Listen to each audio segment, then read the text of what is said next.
اعوذ باللہ من الشیطان الرجیم، بسم اللہ الرحمن الرحیم۔ سورہ نبأ اور اس کی تفسیر۔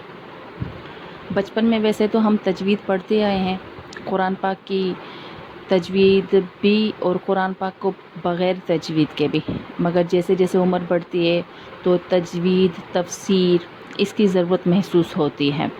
تو تفسیر غرض یہ کہ قرآن پاک کی صورتیں ہم نے پڑھی، اس کا ترجمہ بھی پڑھ لیا۔ بعض اوقات کچھ ترجمے ایسے ہوتے ہیں جو ہمیں سمجھ میں نہیں آتے، تو اس کے لیے تفسیر بہت زیادہ ضروری ہوتی ہے، جس میں شان نزول بھی ہوتا ہے۔ کئی آیات ایسی ہوتی ہیں جو کہ حکماً ہمارے لیے کچھ فرائض بیان کرتی ہیں، کئی آیات ایسی ہوتی ہیں جو کہ حکماً ہمارے لیے اخلاقیات بیان کرتی ہے، فقہ بیان کرتی ہے، ہمارے جو مسئلے ہیں وہ بیان کرتی ہے۔ تو اس کے لیے تفسیر ضرور ہے۔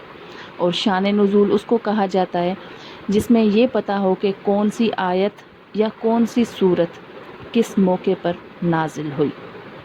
تو شروعات کریں گے ہم سورہ نبأ سے۔ اَمَّ يَتَسَاءَلُونَ عَنِ النَّبَإِ الْعَظِيمِ الَّذِي هُمْ فِيهِ مُخْتَلِفُونَ كَلَّا سَيَعْلَمُونَ ثُمَّ كَلَّا سَيَعْلَمُونَ۔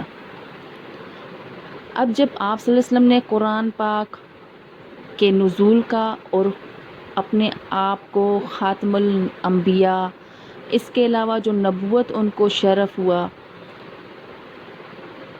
قریش کے ساتھ اس چیز کا تذکرہ کرنا جب شروع کیا، تو قریش نے اعتراض یہ کرنا شروع کر دیا تھا کہ خاتم النبیین میں سے اگر اللہ تبارک تعالیٰ نے العیاذ باللہ کسی کو بھیجنا ہے تو آپ کو ہی بھیجا گیا، کیونکہ آپ تو یتیم تھے۔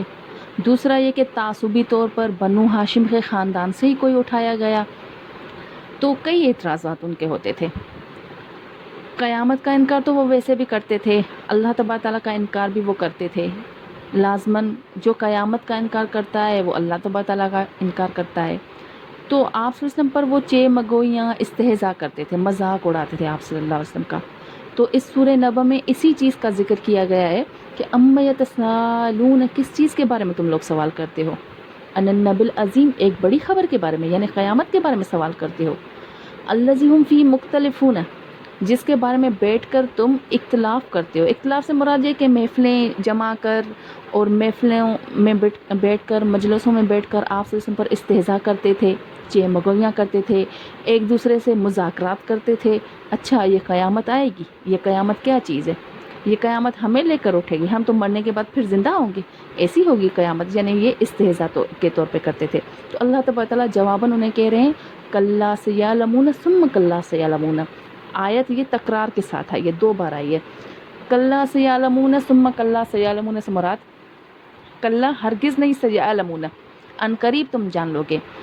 عربی عبارت میں سین جس کے ساتھ لگ جاتا ہے وہ ان قریب کی معنی نکالتا ہے۔ سَيَعْلَمُونَ، یعلمون تم جان لو گے، سَيَعْلَمُونَ ان قریب تم جان لو گے۔ ثُمَّ كَلَّا سَيَعْلَمُونَ، پھر ہرگز نہیں ان قریب تم جان لو گے۔ بعض مفسرین کے نزدیک اور معرف القرآن میں بھی اس چیز کی تفسیر کچھ یوں کی گئی ہے کہ کَلَّا سَيَعْلَمُونَ کا جو ذکر ہے وہ نفخہ اولیٰ کے لیے ہے، اور جو کَلَّا ثُمَّ كَلَّا سَيَعْلَمُونَ ہے وہ نفخہ ثانی کے لیے ہے۔ اب نفخہ اولیٰ اور نفخہ ثانی کیا ہے؟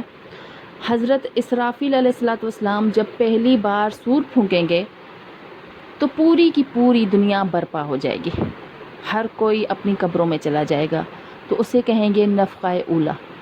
اور دوسری بار 40 سال کے بعد، مفسرین حضرات کے نزدیک 40 سال کے بعد ثم کَلَّا سَيَعْلَمُونَ نفخہ ثانی ہوگا، جب دوسری بار حضرت اسرافیل علیہ السلام سور پھونکیں گے، اور 40 سال بعد جب لوگ اٹھ کر میدان حشر میں جمع ہوں گے اور اپنے اعمال نامے، اپنے حساب کتاب کے لیے وہ وہاں پر کھڑے ہوں گے۔ تو گویا کہ کَلَّا سَيَعْلَمُونَ ثُمَّ كَلَّا سَيَعْلَمُونَ کی تفسیر کچھ اس طرح بیان کی گئی ہے۔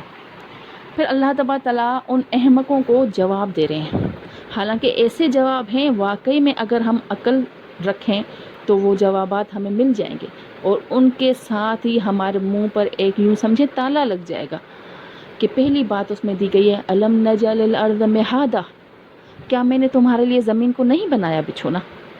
اب خود ہی انسان سوچے، یہی زمین جو ہے وہ آگ کی طرح تپتی ہوتی، ریت کی طرح بالکل نرم ہوتی، ہلکی ہوتی، ہوا کی طرح کوئی نام و نشان اس زمین کا نہیں ہوتا۔